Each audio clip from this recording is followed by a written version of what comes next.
Hello guys, तो last video में हमने 12वां अध्याय 202 अध्याय स्टार्ट किया था, जिसमें आप लोग ने वात के 5 प्रकार, पित्त के 5 प्रकार और कफ के 5 प्रकार और उनके स्थान और उसके कार्य के बारे में पढ़ा था। ठीक है। इस वीडियो में हम उसके आगे देखने वाले हैं कि कैसे वात का क्षय, प्रकोप, शम और उसी प्रकार अन्य दोषों का क्षय, प्रकोप और शम होता है। उसके अलावा और भी अन्य चीजें, रोग मार्ग, ये सब चीजें देखेंगे। तो चलिए स्टार्ट करते हैं। सबसे पहले हम देखते हैं वात का कैसे क्षय, कोप या शम होता है, इसका वर्णन देखते हैं। तो उष्णन युक्त रुच्छादय वायु, तो उष्ण वीर्य से युक्त रुच्छ आदि गुण वात दोष का क्या संचय करते हैं। उष्ण किसका, उष्ण क्या है, वात के विपरीत गुण है, क्योंकि वात क्या है, वात का गुण है शीत गुण, तो उसके विपरीत गुण है उष्ण। तथा रुच्छ जो है वात का गुण है, तो एक विपरीत तथा एक उसके समान गुण होने के कारण ये इन दोनों क्या करते हैं, वात का सिर्फ संचय करते हैं। तथा शीत वीर्य से युक्त रुच्छ आदि गुण वात दोष को प्रकोपित करते हैं। अब शीत और रुच्छ दोनों के यहाँ वात दोष के गुण है, तो जब दोनों वात दोष के गुण एक साथ आते हैं तो वो क्या करते हैं, वात दोष को अत्यधिक बढ़ा देते हैं, जिसके कारण वात दोष क्या होता है, तो प्रकोपित हो जाता है। उसके बाद उष्ण गुण और स्निग्ध गुण, ये दोनों क्या करते हैं, वात दोष का शमन करते हैं। उष्ण और स्निग्ध दोनों वात दोष के गुण के विपरीत गुण हैं, इसलिए ये दोनों क्या करते हैं, प्रकोपित हुए वात दोष को वात दोष का शमन कर देते हैं। इस तरह से उष्ण प्लस रुच्छ क्या करते हैं, वात का संचय। शीत प्लस रुच्छ वात का वात को प्रकोपित करते हैं, और उष्ण प्लस स्निग्ध क्या करते हैं, वात का शमन करते हैं। इसी प्रकार हम पित्त के बारे में देखेंगे, तो पित्त के क्षय, प्रकोप और प्रशमन का वर्णन करते हुए बताया जाता है कि शीत वीर्य से युक्त तीक्ष्ण आदि गुण वाले पदार्थ पित्त दोष का संचय करते हैं, क्योंकि शीत वीर्य पित्त का के विपरीत गुण का है, तथा तीक्ष्ण गुण जो है पित्त के समान गुण का है। इसी कारण ये दोनों क्या करते हैं, संचय करते हैं। उष्ण वीर्य से युक्त तीक्ष्ण गुण क्या करता है, यह पित्त दोष को प्रकोपित करता है, क्योंकि ये दोनों पित्त दोष के समान गुण वाले हैं। तथा शीत वीर्य से युक्त मंद आदि गुण वाले पदार्थ क्या करते हैं, पित्त दोष का शमन करते हैं, क्योंकि ये दोनों जो गुण है वो क्या है, पित्त दोष के गुण के विपरीत गुण है। ठीक है। तो ये रहा वात और पित्त के बारे में। इसके बाद कफ की क्षय, कोप और प्रशम के बारे में देखते हैं। तो शीत वीर्य से युक्त स्निग्ध आदि गुण वाले पदार्थ कफ दोष का संचय करते हैं। अब यहाँ पे सोचने वाली बात है कि शीत वीर्य और स्निग्ध दोनों वात के ही गुण है। ठीक है। लेकिन क्या होता है कि जैसा कि आपको पता है कि मैंने पहले भी ऋतुचर्या में भी बताया था कि जो कफ होता है वो आइस मतलब बर्फ सदृश होता है, तो वो जब उष्णता मिलती है तभी वो प्रकोपित हो सकता है, एक जगह से दूसरी जगह प्रेशर कर सकता है या फिर फैल सकता है। इसी कारण से शीत वीर्य और जब स्निग्ध वीर्य होते हैं तो वो क्या करते हैं, सिर्फ कफ का एक जगह पर संचय कर पाते हैं। इसी कारण से शीत वीर्य से युक्त जो स्निग्ध गुण है वो सिर्फ कफ का संचय करते हैं। उसके बाद उष्ण वीर्य से युक्त स्निग्ध गुण क्या करते हैं, कफ दोष का प्रकोप करते हैं। जैसा मैंने बताया कि अगर उष्ण वीर्य रहा, मतलब उष्णता मिल जाएगी, तो कफ विलीन होकर क्या करेगा, अलग अलग कोष्ठों में जाकर फैलेगा, जिसके कारण वो कफ दोष प्रकोपित होता है और अन्य विकारजन व्याधि उत्पन्न करता है। और उष्ण वीर्य से युक्त रुच्छ आदि गुण दोनों विपरीत गुण होने के कारण कफ का शमन करते हैं। अब जयो वृद्धि स्वध्वान्येव प्रद्वेषो वृद्धि हेतुषु, तो विपरीत गुण से, तो दोषों के क्षय का वर्णन करते समय पहले ये बताया जाता है कि इसी अध्याय में क्या बताया, वात आदि दोषों के स्थानों का वर्णन किया गया। ठीक है। अभी हम पिछली वीडियो में हमने बताया था, अगर नहीं देखा आपने वीडियो तो उसका लिंक आपको वीडियो के डिस्क्रिप्शन में मिल जाएगा, आप वो वीडियो देख लीजिए, जिससे आपको वात के या फिर जो भी दोष है उनके सारे प्रकार, उनके स्थान और उनके कार्य पता चल जाए। तो क्या बताया जा रहा है कि जैसे कि वात दोषों आदि का वर्णन किया जाता है, तो दोषों की वृद्धि अपने ही स्थानों में होती है, उसे आयुर्वेदिक भाषा में क्षय या संचय कहा जाता है। अपने ही दोष में किसी, अपने स्थान पे किसी दोष का पड़ना क्षय या संचय कहलाता है। इसी स्थिति में जिन कारणों से उक्त दोषों की वृद्धि हुई है, उन कारणों के प्रति विशेष करके द्वेष हो जाता है। मतलब जिस कारण से हमें दोषों की वृद्धि होती है, उन कारणों से हमें द्वेष होने लगता है। मान के चलिए आपको मीठा बहुत खाना पसंद, ठीक है, आपने इतना मीठा खा लिया कि आपको फिर मीठा खाना ही पसंद नहीं आने लगा। ठीक है। तो क्या होता है कि जब कोई चीज बहुत ज्यादा हो जाती है तो उससे हमें द्वेष होने लगता है। तो वही यहाँ पे भी स्थिति हो रही है कि जिन कारणों से दोष की वृद्धि हुई है, उन कारणों से फिर हमें क्या होता है, द्वेष होने लगता है। तो उक्त कारणों के विपरीत कारणों, मतलब जो उनकी जिन कारणों से दोषों की वृद्धि हुई है, उनके विपरीत कारणों के प्रति इच्छा होने लगता है, अर्थात अगर हम उसको हमारे सेवन के प्रति रुचि बदलने लगती है। ठीक है। अब दोषों के प्रकोप का वर्णन, दोषों के प्रकोप के बारे में बताया गया है। तो वात आदि दोष जो उन्मार्ग गमन होता है, मतलब अपने जो उनका डेली का प्रति मार्ग है, जो उनका अनुलोमन गति है, जो भी उनकी डेली की स्थिर गति है, एक फिक्स गति है, उसके अनुकूल प्रतिकूल जब वो या फिर उसके विपरीत गति में जब गमन करते हैं तो उसे हम कोप कहते हैं या फिर प्रकोप कहते हैं। अब दोषों का प्रकोप होने पर उन उन के लक्षण दिखलाई देते हैं, उन उन दोषों के लक्षण हमें देखने को मिलते हैं। मनुष्य को अस्वस्थता का अनुभव होने लगता है, क्योंकि दोष सामने होते हैं तो हमें स्वस्थ लगता है, क्योंकि वो जब दोष सामने होते हैं तो वो शरीर को बनाए रखते हैं, वही दोष जब वैषम्य हो जाते हैं तो वो शरीर को हानि पहुंचाते हैं। फिर रोग विशेष की उत्पत्ति हो जाती है। पहले क्या होता है, मनुष्य को अस्वस्थता का अनुभव होता है, फिर रोग विशेष की उत्पत्ति। जब वात आदि दोष अपने अपने स्थान में रहते तब रोगों की उत्पत्ति नहीं होती। इसी को समता या साम्य अवस्था या फिर सम कहते हैं। जैसा मैंने आपको बताया कि जब सम अवस्था में रहते तो वो शरीर की स्थिति को बनाए रखते हैं, तो ऐसे में रोगों की उत्पत्ति नहीं होती। बट जब यही दोष प्रकोपित होकर दूसरे स्थानों में जाते हैं तो वहां पे वो क्या करते हैं, कमजोर धातुओं के साथ मिलकर दोष से दोष जनित व्याधि, मतलब वो व्याधि उत्पन्न करते हैं। उसके बाद चय प्रकोप प्रशम का वर्णन। अब काल अवस्था के अनुसार वात आदि दोषों के चय प्रकोप और प्रशम का परिचय दिया जा रहा है। ग्रीष्म ऋतु में वात दोष का चय होता है, वर्षा ऋतु में उसका प्रकोप होता है और शरद ऋतु में उसका प्रशम हो जाता है। उसी प्रकार वर्षा ऋतु में पित्त दोष का चय होता है, शरद ऋतु में प्रकोप होता है और हेमंत ऋतु में प्रशम हो जाता है। शिशिर ऋतु तथा हेमंत ऋतु में कफ दोष का चय होता है, वसंत ऋतु में प्रकोप होता है, तो ग्रीष्म ऋतु में उसका प्रशम हो जाता है। तो इसी प्रकार काल के अनुसार दोषों के चय प्रकोप और प्रशम देखे जाते हैं। अब इसके बाद चय आदि का विशेष वर्णन करते हुए बताया जाता है कि ग्रीष्म ऋतु में लघु एवं रुक्ष गुण वाले औषधियों का सेवन करने से लघु तथा रुक्ष गुण प्रदान शरीर में लघु एवं रुक्ष गुण वाले वात दोष का संचय हो जाता है। मतलब इसमें क्या होता है कि हम उसके अनुसार वाले गुण खा लेते हैं, जिसके कारण उसका सेवन करने के कारण क्या होता है, उस गुण वाले दोष का संचय या प्रकोप होने लगा। जैसे हम लोग क्या करते हैं, ग्रीष्म ऋतु में लघु और रुक्ष गुण वाले औषधि या फिर आहार विहार का सेवन करते हैं, जिसके कारण वात दोष का संचय हो जाता है। परंतु ग्रीष्म ऋतु की उष्णता के कारण वह वात दोष से प्रकोपित नहीं होता, क्योंकि हम लोग ने देखा है अभी उष्ण प्लस जो रुक्ष गुण होता है उसमें वात की सिर्फ संचय होता है। वही जो वर्षा ऋतु में जल तथा औषधियों का विपाक अम्ल होता है, जिसके कारण उससे शीतलता प्राप्त होती है, तो फिर वहां पे क्या हो जाता है, वात का प्रकोप हो जाता है और अम्ल विपाक पानी की वजह से क्या होता है, पित्त का संचय होने लगता है। अम्ल विपाक के कारण पित्त का संचय होगा, क्योंकि हम लोग ने देखा था कि जब गर्मी से तपी हुई धरती पे बारिश की बूंदें पड़ती तो वहां पे अम्ल विपाक का निर्माण होता है, जिसके कारण पित्त का संचय वर्षा ऋतु में देखने को मिलता है। किंतु वर्षा काल की शीतलता के कारण वह कुपित नहीं होता, क्योंकि पित्त का गुण है आग्नेय गुण है, लेकिन वर्षा में शीतलता होने के कारण वो कुपित नहीं हो पाता। और हेमंत ऋतु में स्निग्ध एवं शीतल जल तथा औषधियों से स्निग्ध तथा शुद्ध गुण वाले कफ का संचय तो हो जाता है, किंतु काल एवं शरीर के समान गुण वाला होने पर भी जमा हुआ कफ दोष प्रकोपित नहीं हो पाता, क्योंकि हमने जैसे बताया था कि कफ दोष को प्रकोपित होने के लिए उष्णता की आवश्यकता, क्योंकि जब तक उससे उष्णता नहीं मिलेगी वो विलीन होकर या फिर कफ बर्फ सदृश से वो जलीय सदृश नहीं हो पाता है, जिसके कारण वो सिर्फ संचित हो पाता है। तो ये सारी चीजें देखने को मिलती है चय आदि के विशेष वर्णन में। अब काल स्वभाव का वर्णन। काल स्वभाव का वर्णन करते समय ये बताया जाता है कि यह सब काल या ऋतु का स्वभाव है। मतलब ये सब जो भी चीजें हैं, दोष का प्रशम चय, ये सब चीजें जो है उसको वो सभी काल के प्रभाव के कारण या उसके स्वभाव के कारण ही होता है अथवा उसका प्रभाव है। आहार विहार के प्रभाव से तत्काल या असमय में भी वात आदि दोषों का चय प्रकोप अथवा प्रशम हो जाता है।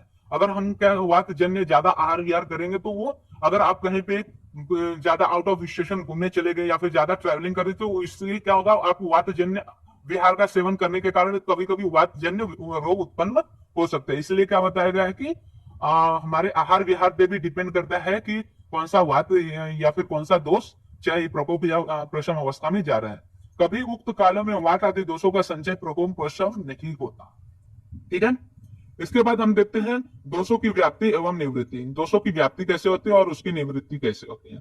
तो कुपित हुए दोष पैर से लेकर चोटी तक अर्थात संपूर्ण शरीर में सहसा एकाएक फैल जाता है, परंतु जब शांत होता है तो धीरे धीरे पानी के बहाव की भांति वास्तव में ये स्थिति वातस विकारों की ही होती है, अन्य की नहीं। अब क्या होता है, वात के पास गद्दी होने के कारण वो क्या करता है, संपूर्ण शरीर में बहुत ही जल्दी से फैल जाता है। लेकिन धीरे धीरे जैसे जैसे उसका शमन होता है, वो शांत होते जाता है, तो वो क्या करता है, अपनी स्थिति में आ जाता है। लेकिन ये सभी चीजें कफ या फिर पित्तजन्य विकारों के साथ नहीं देखने को मिलती। ठीक है। उसके बाद हम देखते हैं रोगों की उत्पत्ति के कारण।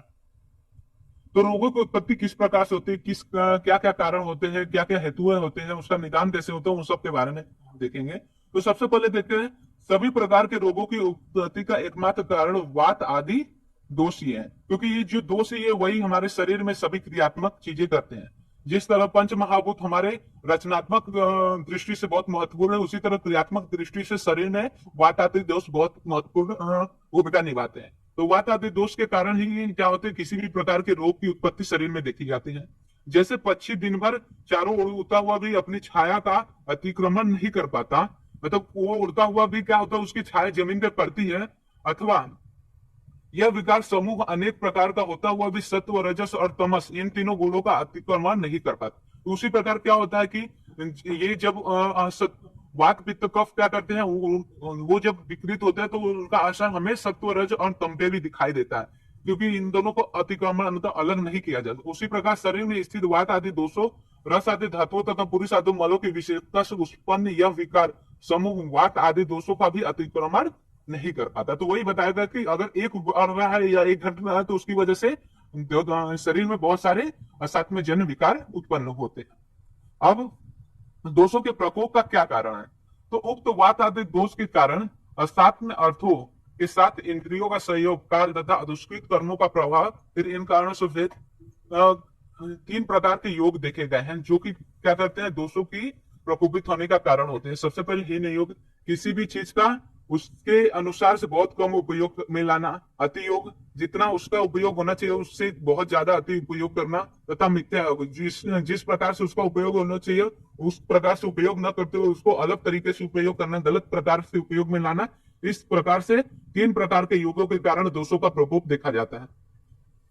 तो हीन योग का वर्णन करते हुए बताया जाता है कि जिस तरह चक्षु, नेत्र आदि इंद्रियों को अपने रूप आदि विशेष के साथ थोड़ा सहयोग अथवा सहयोग का अभाव हीन योग कहलाता है। मतलब हमें चक्षु दी गई है, लेकिन हम उससे देखने का कार्य बिल्कुल बहुत कम कर रहे हैं या फिर बिल्कुल ही नहीं कर रहे हैं, तो इसको उसका हीन योग माना जाएगा। और यही हम बहुत ज्यादा टीवी देख रहे हैं या फिर बहुत ज्यादा गलत टाइम दे रहे हैं, हमेशा आंख खोले रहते हैं या फिर हमेशा रेडियो एक्टिव चीजों पे ध्यान दे रहे हैं, तो उसको इसका अतियोग कहा जाता है। और चतुर अति सूक्ष्म, अति चमकीला, अति भयानक, अति समीपस्थ, अति दूरस्थ, अति अप्रिय तथा अति विकार युक्त रूप देखा जाता है। यह चतुर इंद्रिय का मिथ्या योग। अब मिथ्या योग में क्या बोल सकते हैं, जैसे आप सूर्य ग्रहण, चंद्र ग्रहण, इन्हें हमें नहीं देखना चाहिए, लेकिन हम फिर भी उन्हें देखते हैं, तो ये सब चक्षु इंद्रिय का मिथ्या योग। मतलब जो चीज हमें उसके द्वारा नहीं करनी चाहिए हम वो भी करते हैं, इसी को उसका मिथ्या योग। इस तरह से इंद्रियों के इन योग, अति योग और मिथ्या योग के कारण ही दोषों का प्रकोप होता है, जिसके कारण असात्म जन रोग उत्पन्न होते हैं। अब हम देखते हैं काल का वर्णन। अब पहले हम लोग ने देखा काल का वर्णन किसके, रोगों के अनुसार। अब काल का वर्णन हम देख रहे हैं, तीन प्रकार का काल होता है, शीतकाल, उष्ण काल और वर्षा काल। ठीक है। तो जिस काल में उस ऋतु के थोड़े लक्षण दिखाई पड़ते वह उस काल का हीन योग होता। अब ये काल के हिसाब से बताया गया कि हीन योग, मिथ्या योग। जैसे आपने ग्रीष्म ऋतु लिया तो बहुत कम गर्मी पड़ना, ये उसका हीन योग हो गया। उसी प्रकार बहुत ज्यादा गर्मी पड़ना वो मिथ्या योग हो गया। और गर्मी के सीजन में बारिश होना या फिर ठंडी लगना, ये उसका मिथ्या योग। तो इसी तरह से काल का ये सारे हीन योग, मिथ्या योग और अति ये हो गया। इसी प्रकार कर्म का वर्णन करते समय कर्म का भी तीन प्रकार से देखेंगे। कार्य कर्म होता है, काय कर्म मतलब जो शरीर द्वारा कर्म किए जाते हैं, वाक कर्म जो बोल के कर्म किए जाते हैं, और चित्र कर्म जो मानसिक कर्म किए जाते हैं। इस तरह से तीन कर्म होते हैं। इनका हीन योग, अति योग, मिथ्या योग के कारण ही असात में जन्य विकार उत्पन्न होते हैं। तो गाइस आगे देखते हैं उपसहार और रोग मार्ग के बारे में। ठीक है। तो उपसहार में क्या है, तो वात आदि दोष जो है उनके हीन योग, अति योग तथा मिथ्या योग का निदान कर दिए हैं उपसहार में। इसमें क्या होता है कि वात आदि दोष जो प्रकृति हो जाने पर अनेक प्रकार के शाखागत, कोष्ठगत और अस्थि संधिगत रोगों को उत्पन्न करते थे। मतलब अलग अलग विविध रोग मार्गों में संधिगत या फिर कोष्ठगत या फिर शाखागत रोग उत्पन्न करते हैं। जैसे आत्रेय मुनि और ऋषियों ने कहा था कि शाखा, कोष्ठ, अस्थि संधिषु, ये क्या है, रोग मार्ग इनको कहा गया है। तो त्रय रोग मार्ग होते हैं, जिनमें से पहले आता है आपका बाह्य रोग मार्ग, फिर मध्यम रोग मार्ग और अभ्यंतर रोग मार्ग। तो सबसे पहले हम बाह्य रोग मार्ग के बारे में देखते हैं। तो शाखा रक्त आदय त्वक च बाह्य रोग रोग आयनम ही तत तदाश्रय अस्व्यंगम अर्बुददायः वही भार्गाय स दुनोम गुल्म सोफ आदयो गदः।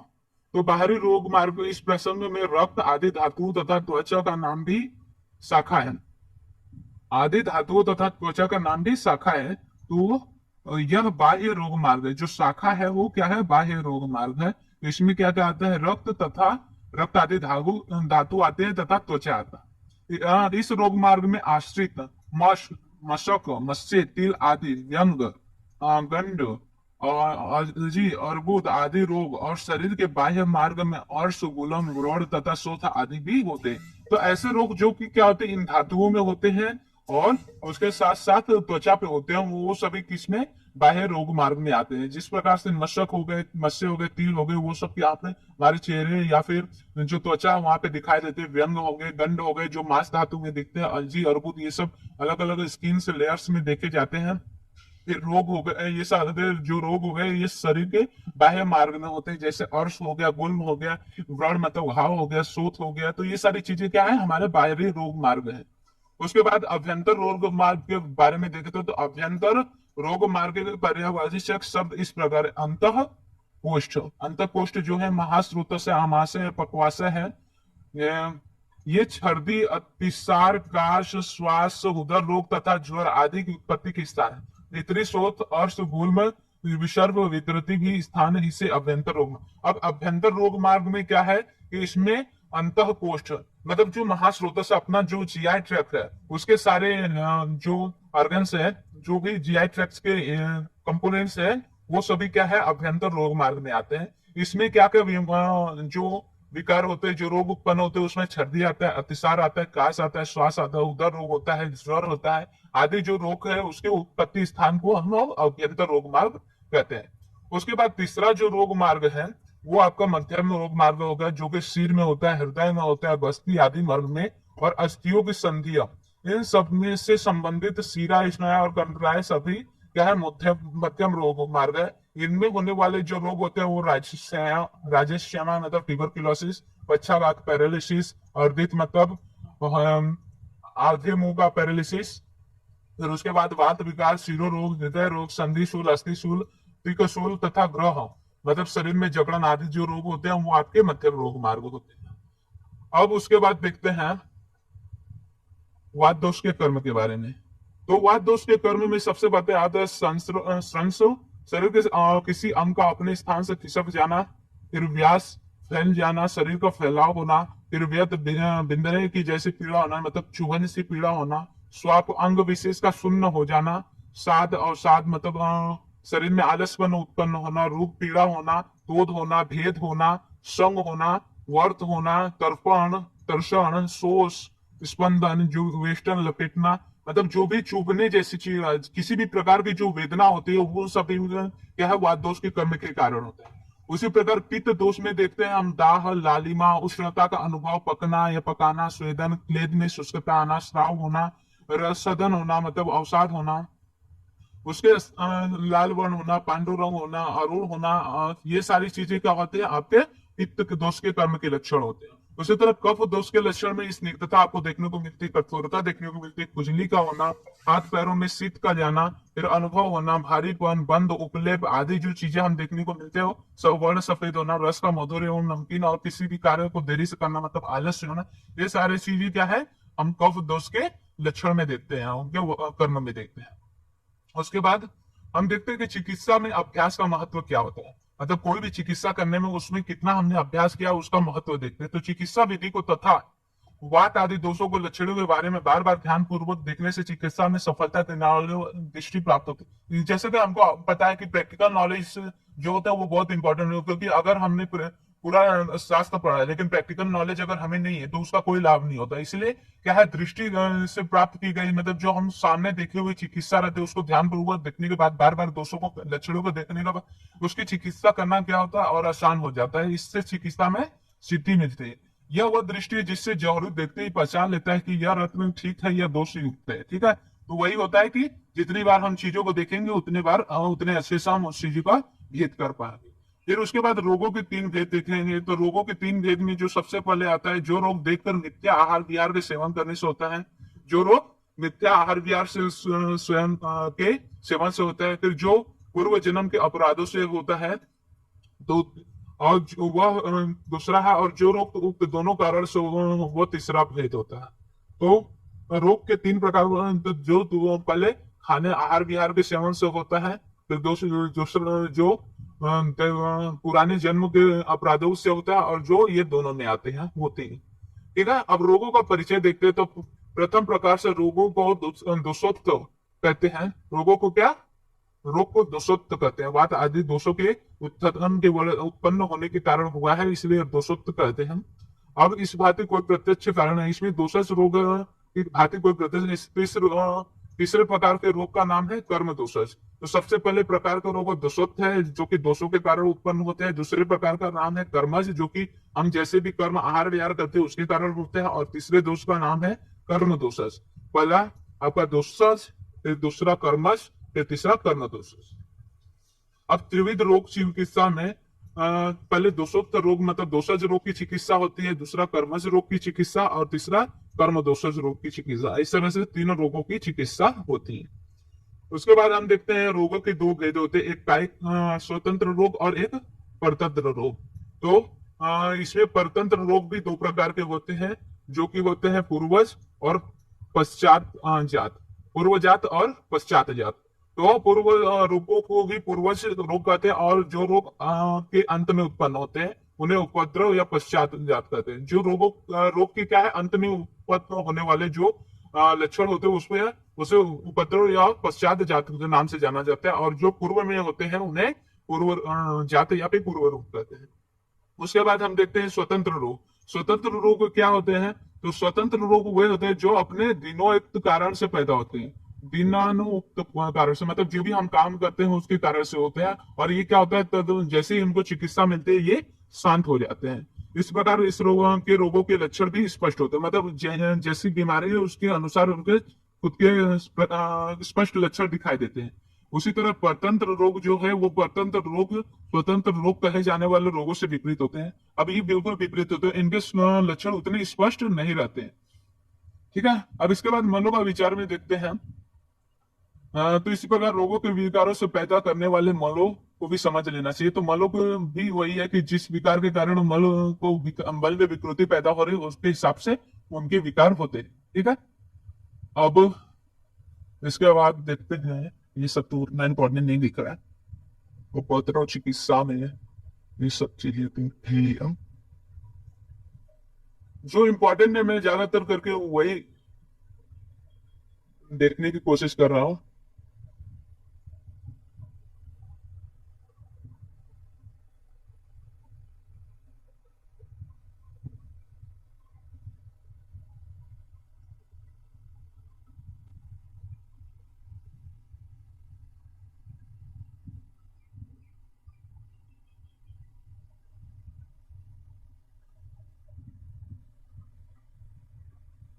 ठीक है, तो इसमें इसके आगे कोई इंपॉर्टेंट नहीं है।